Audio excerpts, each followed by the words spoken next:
Halo semuanya, perkenalkan nama saya Delta Yuniawan. Saya dari Prodi Bahasa Inggris semester 1. Ini saya akan menerangkan filsafat ilmu pendidikan. Apa sih? Apa kontennya? Pendidikan bahasa asing dalam pandangan filsafat ilmu pendidikan. Dan yang kedua adalah pengaruh negatif media sosial bikin Z dalam literasi digital. Menurut filsafat pendidikan bahasa asing, menurut filsafat ilmu pendidikan,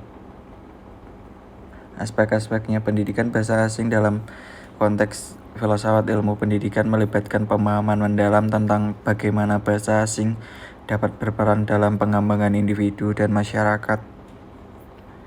Berikut adalah beberapa aspek pentingnya. Pengembangan keterampilan kognitif. Berarti belajar bahasa asing itu memperkaya kemampuan berpikir kritis dan analitis. Ini melibatkan berbagai proses mental seperti membaca masalah, pengambilan keputusan, dan kreativitas. Dan yang kedua itu ada memperluas wawasan budaya. Jadi belajar bahasa asing membuka pintu untuk memahami budaya lain. Ini meningkatkan toleransi dan empati terhadap keberagaman, memperkaya perspektif siswa tentang dunia. Dan yang ketiga itu ada penguatan identitas pribadi dan global. Jadi menguasai bahasa asing memungkinkan individu untuk berinteraksi lebih efektif dalam konteks global. Ini membantu memperkuat identitas mereka baik sebagai individu maupun sebagai warga dunia. Yang keempat itu mempromosikan keadilan dan inklusi. Jadi pendidikan bahasa asing dapat menjadi alat mengurangi kesenjangan sosial dan ekonomi dengan memberikan akses yang setara kepada semua orang tanpa memandang latar belakang mereka. Dan yang kelima itu ada, dan terakhir ya, peningkatan peluang karir. Jadi penguasaan bahasa asing seringkali menjadi keunggulan dalam dunia kerja ya. Tahu sendiri bisa bahasa asing itu bisa keluar negeri dan meningkatkan peluang karir bagi kita ya.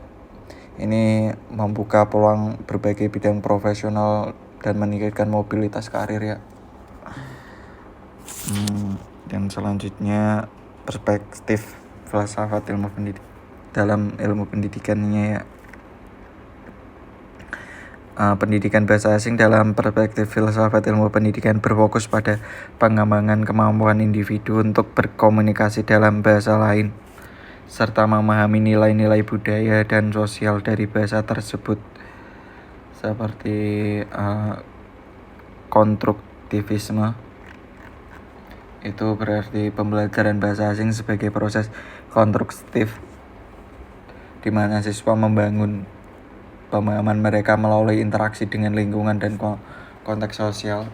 Dan yang kedua ada humanisme, yaitu menekankan dan perkembangan holistik siswa memperhatikan aspek emosional, sosial, dan spiritual dalam pembelajaran bahasa. Jadi ya standarnya manusia yaitu manusia sosial ya.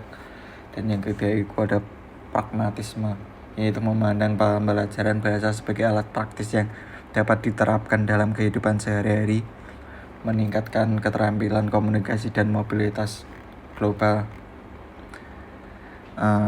Dengan integrasi yang baik antara teori filsafat pendidikan dan praktik pembelajaran, pendidikan bahasa asing itu bisa dapat memberikan kontribusi signifikan dalam mengembangkan kemampuan individu dan masyarakat secara keseluruhan. Dan menurut pandangan filosofis, perspektifnya filosofis ini berbicara tentang cara kita memahami dan merenungkan makna serta tujuan dari pembelajaran itu sendiri. Dalam pendidikan bahasa asing, perspektif pendekatan filosofis dapat diuraikan sebagai berikut. Eksistensialisme, yaitu menekankan pada kebebasan individu dan tanggung jawab dalam belajar bahasa asing. Jadi siswa didorong untuk menemukan makna pribadi dalam proses pembelajaran, menjadikannya perjalanan yang sangat individual. Pragmatisme seperti tadi, dan konstruktivisme seperti tadi, dan humanisme pun seperti tadi. Dengan memahami dan menerapkan perspektif filosofis ini, pendidikan bahasa asing menjadi lebih dari sekedar keterampilan praktis. Ia menjadi alat untuk mengembangkan diri dan pemahaman yang lebih dalam tentang kehidupan dan keberagaman manusia. Dan yang kedua, menurut pandangan naturalisme. Pendekatan naturalisme dalam pendidikan menekankan bahwa pembelajaran harus sejalan dengan alam dan perkembangan alami individu. Dalam konteks pendidikan bahasa yang ini berarti kayak bakat sejak lahir, kayak belajar dengan alami. Siswa belajar bahasa asing melalui interaksi nyata, berarti nyata, dan pengalaman hidup sehari-hari, bukan hasil melalui hafalan. Hafalan itu sangat buruk sekali dan metode formal, misalnya menggunakan bahasa target dalam situasi praktis seperti bermain, berbelanja, atau komunikasi sehari-hari. Dan yang kedua itu penggunaan lingkungan nyata, yaitu pembelajaran berlangsung di lingkungan yang mendukung penggunaan bahasa asing secara alami, seperti berada di komunitas bahasa Inggris di mana bahasa tersebut digunakan, atau melalui media yang otentik seperti film, musik, dan sastra. Kalian bisa nonton film Inggris, musik Inggris, dan sastra Inggris banyak juga ya. Pengembangan secara, dan yang ketiga itu pengembangan secara bertahap, yaitu menghargai ritme dan tempo individu dalam mempelajari bahasa, memberikan siswa berkembang sesuai dengan kemampuan dan kecepatan mereka sendiri tanpa paksaan. Harus natural tanpa paksaan orang lain. Dan yang keempat itu harus ada motivasi intrinsik, membuat pembelajaran bahasa asing menjadi pengalaman yang menyenangkan dan bermakna, sehingga motivasi datang dari dalam diri siswa, bukan dari tekanan eksternal. Jadi kalau nyaman, bermakna, itu pasti mudah hafalnya. Seperti kita kenangan nyaman tuh mudah dihafalkan. Jadi pendekatan naturalisme mendorong siswa untuk belajar bahasa asing secara lebih organik dan holistik, sehingga mereka tidak hanya menguasai bahasa itu, tetapi juga memahami budaya dalam konteks penggunaannya. Ini mengembangkan kemampuan komunikasi yang lebih autentik tepatnya dan efektif. Berikutnya yaitu perspektif fisiologis dalam pendidikan bahasa asing. Pendekatan psikologis dalam bahasa asing memperhatikan bagaimana proses belajar bahasa dipengaruhi oleh faktor-faktor kognitif, emosional, dan sosial. Jadi teori pembelajaran kognitif seperti tadi berfokus pada cara otak memproses informasi baru dan menginterpretasinya dengan pengetahuan yang sudah ada. Dan yang kedua adalah motivasi dan emosi. Motivasi sangat penting tadi dan emosinya. Dan yang ketiga itu teori Vygotsky, interaksi sosial, menekankan pentingnya interaksi sosial dalam belajar bahasa. Kayak sama komunikasi sama penonton asli atau sesama siswa lainnya ya. Dan yang keempat ada strategi pembelajaran individual. Setiap siswa memiliki gaya belajar yang berbeda. Ada yang auditory, ada yang visual, ada yang kinestik, dan strategi yang mereka anggap paling efektif lah. Dan yang kelima adalah peran keterlibatan. Jadi siswa itu harus aktif dalam proses belajar seperti diskusi atau role play dan praktik langsung, membuat siswa dalam penguasaan bahasa asing. Dengan memahami dan menerapkan prinsip-prinsip psikologi ini, pendidikan bahasa asing dapat menjadi lebih efektif dan menyenangkan. Lagi-lagi menyenangkan berarti mudah dihafal, membantu siswa untuk mencapai kemahiran bahasa yang lebih tinggi dan memanfaatkan potensi penuh mereka. Selanjutnya itu menurut pandangan empirisme. Jadi pendekatan empiris dalam pendidikan bahasa asing menekankan pada penggunaan pengalaman nyata dan bukti observasi untuk menginformasikan proses belajar dan mengajar. Berikut adalah beberapa elemen kunci empiris pembelajaran berbasis pengalaman. Ya, empiris itu ya pengalaman dan pengamatan. Siswa belajar bahasa asing melalui pengamatan langsung, jadi seperti percakapan dengan penutur asli, kunjungan budaya, atau partisipasi dalam program pertukaran siswa. Yang kedua ada data driven teaching, menggunakan data jadinya ya untuk penelitian. Dan apa sih metode yang paling efektif untuk siswa itu. Dan yang ketiga praktif reflektif, jadi guru mengevaluasi metode pembelajaran mereka berdasarkan umpan balik dari belajar siswa efektif gak nih pakai metode ini, jadi guru itu mengevaluasinya. Dan keempat itu eviden empiris dalam pengembangan kurikulum, jadi merancang kurikulum berdasarkan bukti-bukti dari penelitian pendidikan yang menunjukkan teknik pendekatan yang paling efektif. Dengan menerapkan pendekatan empiris, pendidikan bahasanya dapat menjadi lebih efektif, relevan, dan adaptif terhadap kebutuhan siswa dan perkembangan zaman sekarang. Dan yang kedua, kita akan membahas pengaruh negatif media sosial berdurasi pendek bagi Gen Z dalam literasi digital. Ya, tentu platform media sosial berdurasi pendek seperti TikTok memberikan dampak besar terhadap kemampuan literasi digital Gen Z ya.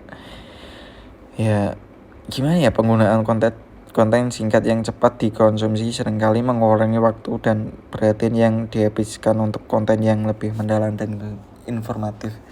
Jadi TikTok tuh kan pendek-pendek ya. Jadi membuat dampak negatifnya ya membuat konsentrasinya terfragmentasi. Jadi nggak bisa konsentrasi jangka panjang, pasti konsentrasinya singkat karena sering menonton video singkat itu. Dan susah untuk merubah itu ya, harus kemampuan pribadi, yaitu solusinya itu meningkatkan kesadaran pribadi itu. Dan yang kedua itu ada penurunan kualitas informasi. Ya namanya video singkat nggak mungkin kan informasinya komplit, pasti informasinya yang disampaikan kurang dan dangkal ya, dan seringkali kurang mendalam itu ya, dangkal ya. Jadi susah bagi Gen Z itu untuk memahami isu-isu kompleks melalui potongan pendek. Ya bagi saya sendiri susah, tapi dalam artian lain seru dan itu susah dilupakan. Dan bagaimana solusinya, yaitu menggunakan teknologi secara bijak. Ya kembali lagi pada individunya masing-masing.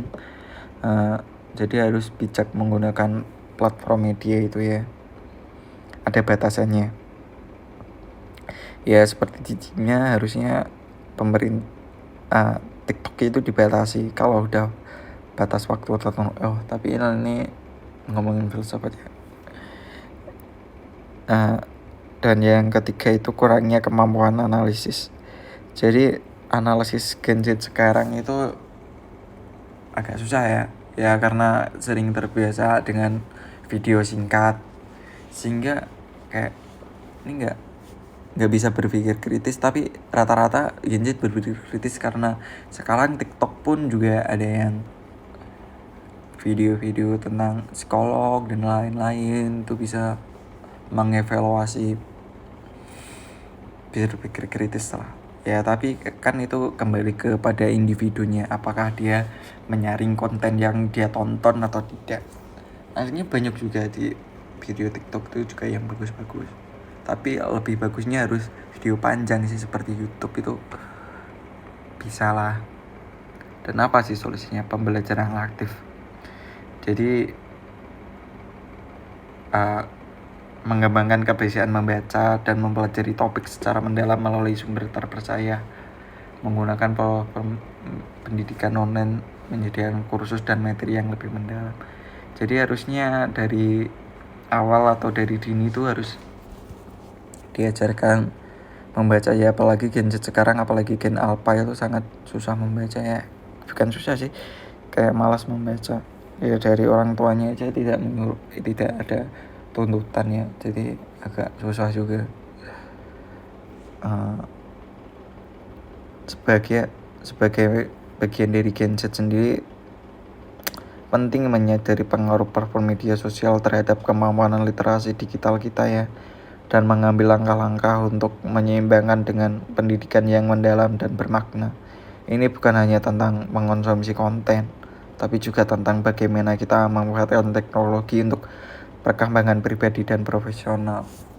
Ya, kembali ke diri masing-masing menurut pandangan saya sendiri, dan pandangan secara filsafat ya, kita hanya bisa mengontrol diri kita sendiri. Lebih tepatnya kita nggak bisa bergantung pada pemerintah untuk membatasi, atau bergantung kepada orang tua untuk membatasi. Kita nggak bisa. Yang bisa itu ya diri kita sendiri harus membatasinya, mengontrol diri kita sendiri. Itu emang agak susah tapi harus dicoba, dan itu seharusnya ya dilakukan sejak dini, pembentukan karakter ya.